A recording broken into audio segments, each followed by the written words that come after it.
we were talking about how the Man of Steel. There have been rumors the on and off again relationship between Warner Brothers and Mr. Cavill. Now, for my taste, I think Henry Cavill is the epitomizes what the Man of Steel should represent, right? I don't think it would be difficult to find a different person playing the same character here. Now, obviously, you have Christopher Reeve who donned the cape early on.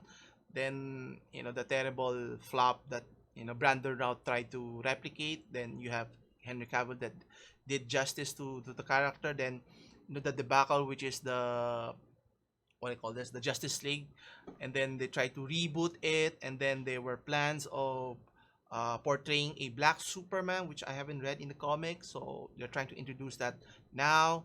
But either way, you have Henry Cavill, one of the most beloved or popular actors in our current generation, having been seen in a lot of films.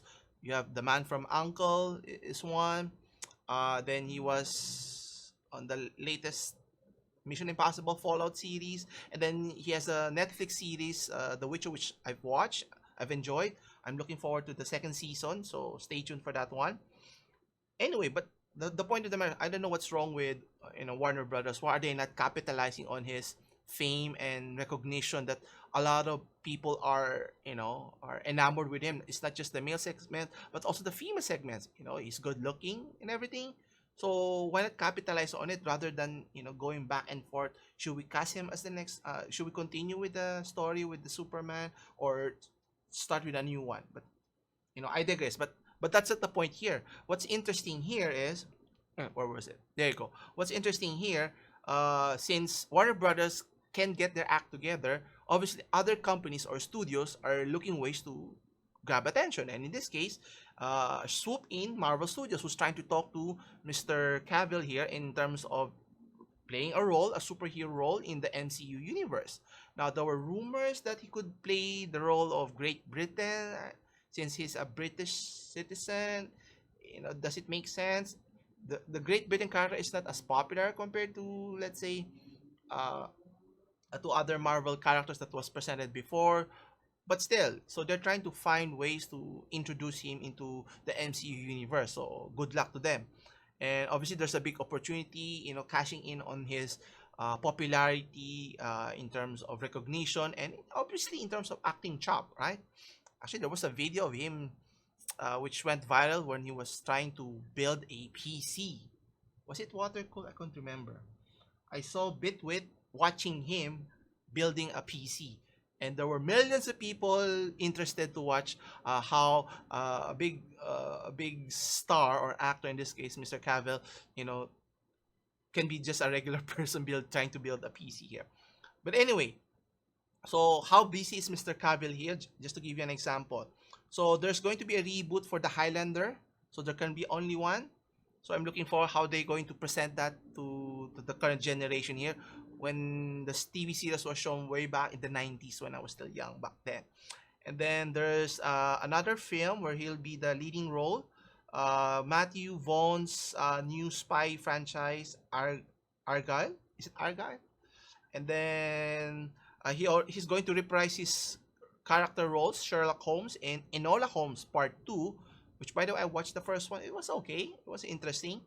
So it just goes to show you how busy the actor is. So trying to line up, a film that he was supposed to, I think, cameo in Shazam in the first one. So it would have been tremendous, but obviously Warner Brothers dropped the ball here. Not in terms of as a decision maker, I don't know how you cannot capitalize on the popularity of those characters here. And as of the current situation, the situation between Mr. Henry Cavill and Warner Brothers is still a bit frosty. So obviously, it's a loss for Warner Brothers and it's a coup for Marvel Studios, or in this case Disney, if they're able to get Henry Cavill on board. So you could just imagine, on one side you already had Superman, then he'll be playing a different superhero character because they can work it out in terms of whether it's differences, ideas or whatnots, to use. There's several story plot lines for the character Superman. You know, especially I think the animated did much better in terms of the actual live Superman, films, right? I mean, I've watched. I think the Apocalypse Now. I think what was the other the title? The Batman, where Batman and Superman were public enemy number one, and they're trying to go on this adventure. That was another interesting one. And then Superman All Stars was another one. And then Superman the Red Sun. Oh, that's another storyline wherein Superman, what if Superman was born in Russia? So they would create another new storyline. So there's a lot of potentiality for the character Superman, and you have to get the star correctly. Otherwise, people will not buy in that this does he exude the super qualities of what Superman is, of hope, of strength, of the American way, and so forth, right? But anyway, what's important here, at least we can see Mr. Cavill in many films in the future here. Hopefully, more exciting films in the future here.